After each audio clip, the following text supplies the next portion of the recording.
Fourth way, also known as the way of the sly man, is a concept developed by the Russian philosopher and mystic George Gurdjieff in the early 20th century. That's link's going to be in the description as well. Gurdjieff is how you spell that. It is a spiritual path that differs from the three traditional ways to enlightenment. The way of the fakir is how you say that, I believe, which is physical mastery, the way of the monk, which is devotional practice, and the way of the yogi, which is mental development. Okay, and so here's some key aspects of that as we get going. So simultaneity, and this is one of those things that's near and dear to my heart, because I do think that as humans we can do this. Let's say more than we can do more than one thing at a time. So the fourth way involves working on all three aspects of the self: the physical, emotional, and intellectual, and simultaneously, rather than focusing on just one. Let me see. Looks like our guest dropped out. Check my email, make sure we're all good here. I can just invite him to the thing real fast, and I think we're okay. 1 second, one moment.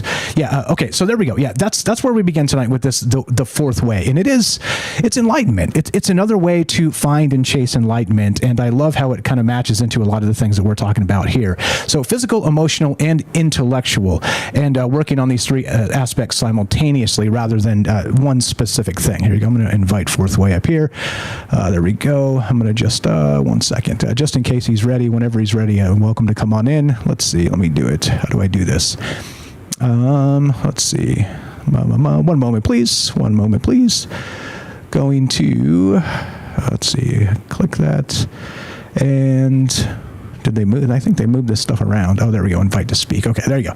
So for the fourth way, whenever you're ready, just pop right in, and we'll put you on the show. There you go. I see you there. Okay, so real quick, let me just finish this out, and we'll get to you. So the fourth way again is not just the three aspects of the self simultaneously, instead of focusing on just one, which many of these sort of older versions of enlightenment have really kind of been in the days of yore. Let's say a lot of ways to look at this, and a lot of ways to consider what may come next, as we always say.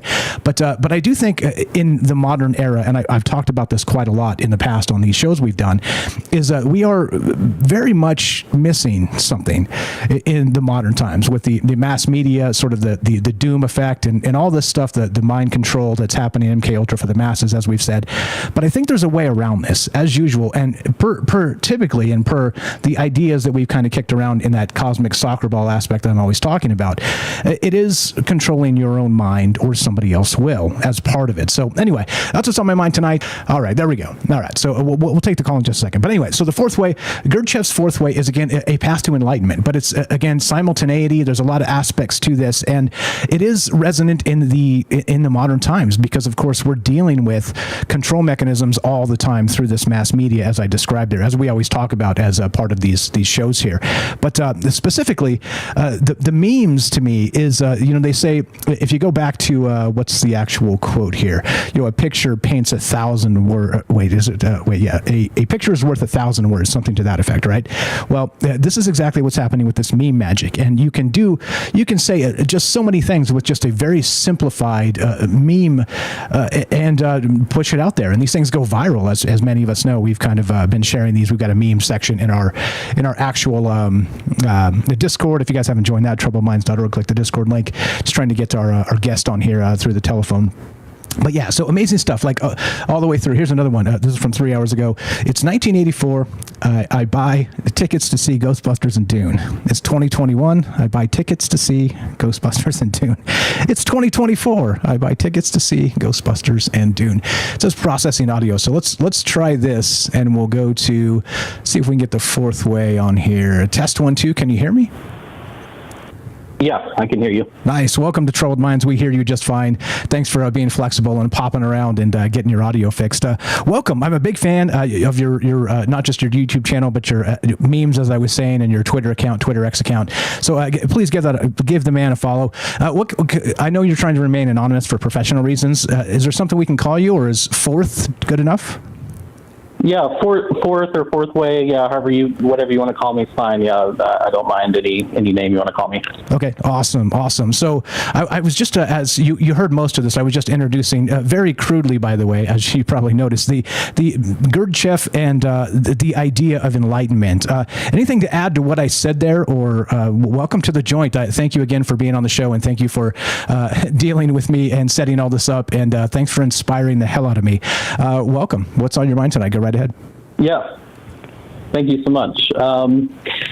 So I started this account because I was really into the ideas of Gurdjieff and the fourth way. They really inspired me. And not just the fourth way. The fourth way is in some sense kind of a syncretic religion that takes a lot of pieces from various different religions and philosophy and science and different things and kind of merges them all together. And I was very interested in that idea when I first came across the fourth way. And then the more I started reading about it, the more interesting it got, and like the more layers I saw. And I just was like, okay, now I understand it. And then I read a little more, and it was like, oh, there's another layer, and there's another layer, and there's another layer. So there's so many layers here, and they're just really hard to unpack. But and it's not just like spiritual layers, it's also like there's a whole historical layer to it as well that's very interesting, as well as how it corresponds to a lot of different scientific theories that we're now just learning about that weren't even around in Gurdjieff's time.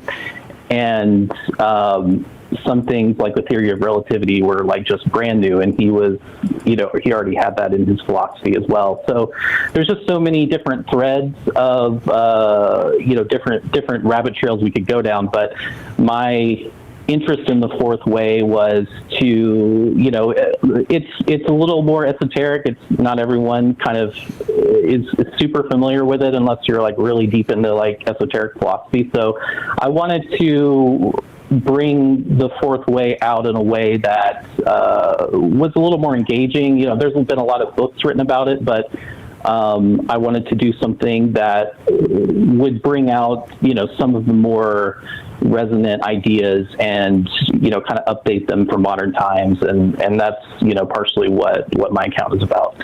Yeah, well, that definitely resonates with me. The second I saw, I'm not sure, of course, the algorithm naturally pumped a meme to me, and I was like, damn, this is fire. What is this?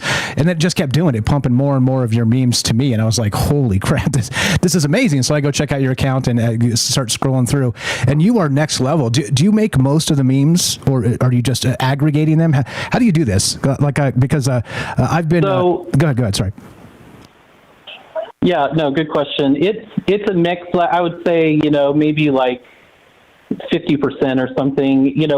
My idea of my account is not necessarily to be original, but to find the most psychoactive types of information I can find, whether that was made by me or it's made by someone else. I don't really care. I don't, if I make a meme, I don't put watermarks on it. I don't really care if it's reused. Like, please, everyone share my memes as much as you want. I just want the psychoactive information to be out there because ultimately I view it as a form of alchemy. Rupert Sheldrake called memes a type of morphic field, and I believe that is pretty accurate. And Gurdjieff had a theory as well that impressions are food, and certain types of impressions can cause certain types of reactions, if they're ingested in a certain way in someone's psychology. So I'm throwing out these little nuggets of, kind of psychoactive information, trying to just kind of spread the seeds out there for them hopefully to grow into something. And then, also Gurdjieff had this idea about laughter and how the point of laughter was to actually expel negative energy from the emotions and from the body and stuff like that.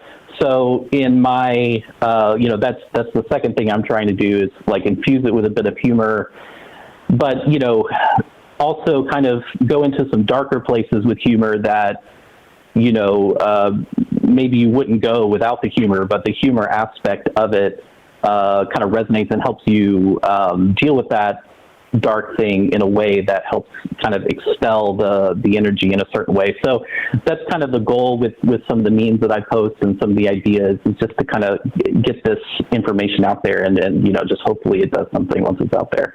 Yeah, well, it's definitely doing something. I noticed instantly the second I saw what you were doing, I was like, damn, this is really good. And this is the type of thing that will sort of press, in my opinion, these better, older ideas back into the zeitgeist that we need to hear.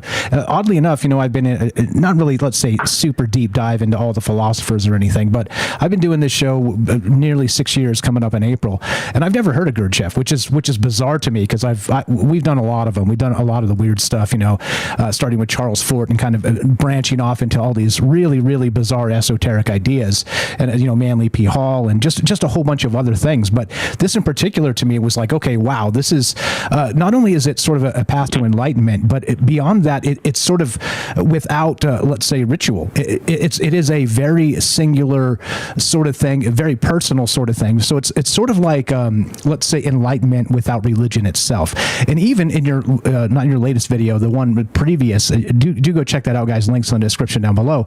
You were talking about dogma specifically, and how it is one of the lowest versions of information, because it is restrictive in ideas. And that's exactly what we do on this show too, to kind of break down all of that stuff.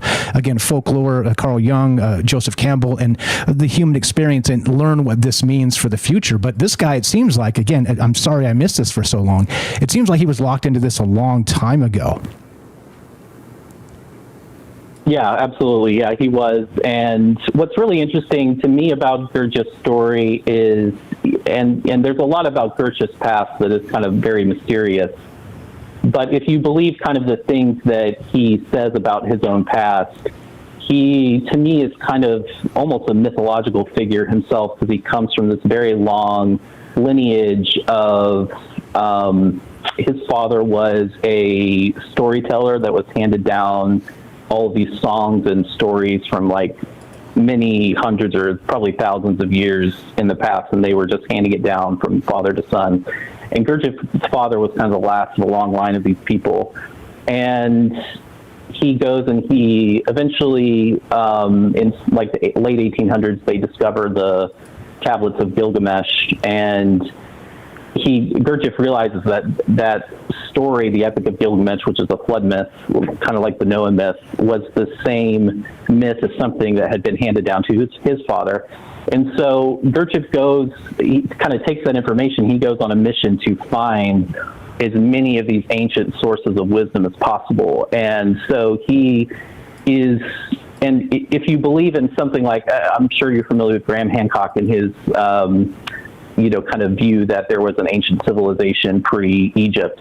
Gurdjieff also thought that, and he thought that actually Christianity was actually created by an esoteric chain of kind of people who have this knowledge, and they have been creating all of these esoteric religions all along. So the Christianity even could be dated back to this civilization that existed pre-Egypt. And so Gurdjieff went, all around the world. He went to places in Egypt. He went to places in Asia. He went to all these different little tribes and mystery schools.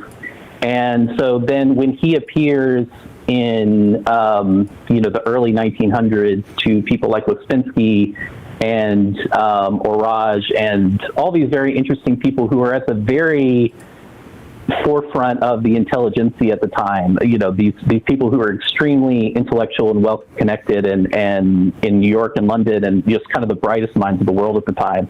And all of these people just seemed to flock to Gurdjieff. And that's the other, kind of historical thing. It's like, this was at a time where kind of theosophy was probably the main spiritual, kind of thing out there in the zeitgeist. But people were a little bit disappointed with it at the time. It didn't quite answer all of their questions, and they were, people out there were actually looking for something, more holistic, and that had more of a practical slant to it. And Gurdjieff just kind of appears out of nowhere, and then all of these people just kind of flock to him. And it's very interesting, that whole story. But anyway, yeah, so I forget exactly where I was going with that. But, that's okay. But yeah, so the whole story is just very interesting, and there's a lot of layers to it. Yeah, regarding that, do you think there is, let's say, the concept of an old soul? Let's say Gurdjieff as maybe an old soul that was tuned into some things. I'm again, sort of reincarnation. That aspect is, let's say, more of a dogmatic view. Informationally, we do talk about the possibility, of course. But do you think maybe he is naturally tuned into something? Do you think that these type of people do exist, sort of the ascended masters of old? Do you think that's a thing? Yeah, I mean, I definitely think that, there are definitely people out there that have this type of level of consciousness that has enabled them to understand the secrets of the universe, in a sense, and that, they're not necessarily hiding it, but you do have to really do a diligent search for it in order to find it. And that's, I think, what Gurdjieff did, and that's what the people that found Gurdjieff had to do to find him originally. So I think that, it's one of those things, kind of like Jesus said, that people who have eyes to see and ears to hear, like you have to have a certain level of, I think, spiritual development for these ideas to really,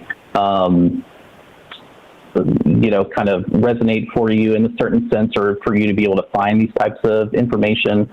And so, yeah, that's kind of my mission, is try to make that a little bit easier for everyone to find. Yeah, and through memes is definitely one of those ways, as I was describing, a way to go viral, a way to kind of take these old ideas and make them new again, refresh them with some humor, as you said. Do you have a take on meme magic? Do you think that this is actually a thing, sort of maybe a resurrection of old magic in terms of, let's say, hieroglyphs or something to that effect? Or do you think it's more sort of, more, let's say, algorithmic in that sense? Do you think there's something to this that maybe resonates back to the days of yore? Yeah, for sure. I mean, at the end of the day, I think everything can probably be related to, Carl Jung called them archetypes in the collective unconscious. And, I think that memes are ultimately, kind of like archetypes, where they are representative of either a higher or a deeper level of existence. And, it directly ties into psychology as well, because we have all of these different ideas of what things are, and then when we see something like a meme, it automatically, almost like a magnet, brings up certain associations in the brain, and it's words and pictures and things like that are very much have a magnetic pull in certain areas, and if you know kind of the magic words that can push a certain button, then you can get a certain response. And I think that that can be both true from, like a higher perspective, trying to trigger people's, higher selves in a certain sense. And that can also be true for, kind of what the mass media does, and, politicians and stuff, where they push certain buttons to get us to react in negative ways and in a fear-based response and those types of things. So there's also ways, you can push buttons in that way. But I try to push buttons in a way that will make you more reflective, or give you some type of higher ideal, or, something like that, hopefully is food for your soul in some way. Yeah, 100%. Like I said, I did recognize that instantly.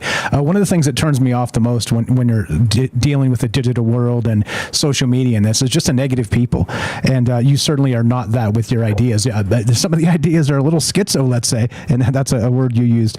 So let's do this. So just I'll pull up that meme, and we'll talk about this when we come back. There's a lot of amazing things that you've done on that, not just your YouTube, but also on that Twitter X account. But we'll talk about this particular meme, and I'll just prompt you here so you know. So hopeless times create schizo prophets. Schizo prophets create epic cults. Epic cults create mindless sheep, and mindless sheep create hopeless times, which of course is a play on that one quote: hard times create strong men, etc. So we've all heard that. But wild stuff. So here's what we'll do. We're going to start taking some calls now. If you guys have questions, we're here with the Fourth Way tonight. We'll come back and talk about that particular meme, and not just meme magic, but how it gets into Gurdjieff and actual enlightenment, and what enlightenment means, not just for our ancestors, but what enlightenment means for us tonight, and of course tomorrow and the coming days. So appreciate it. Hang tight. We're going to take a quick break and maybe get some calls and some questions and some ideas. And hang tight. So about 4 minutes or so, and we'll do this kind of top and bottom of the hour every 30 minutes as necessary. And just grab a drink or hit the restroom or whatever. But more Troubled Minds coming up. We're here tonight with The Fourth Way and talking meme magic, Gurdjieff, enlightenment, and all manner of other amazing things. And that's what's on my mind tonight. Thanks again for joining us.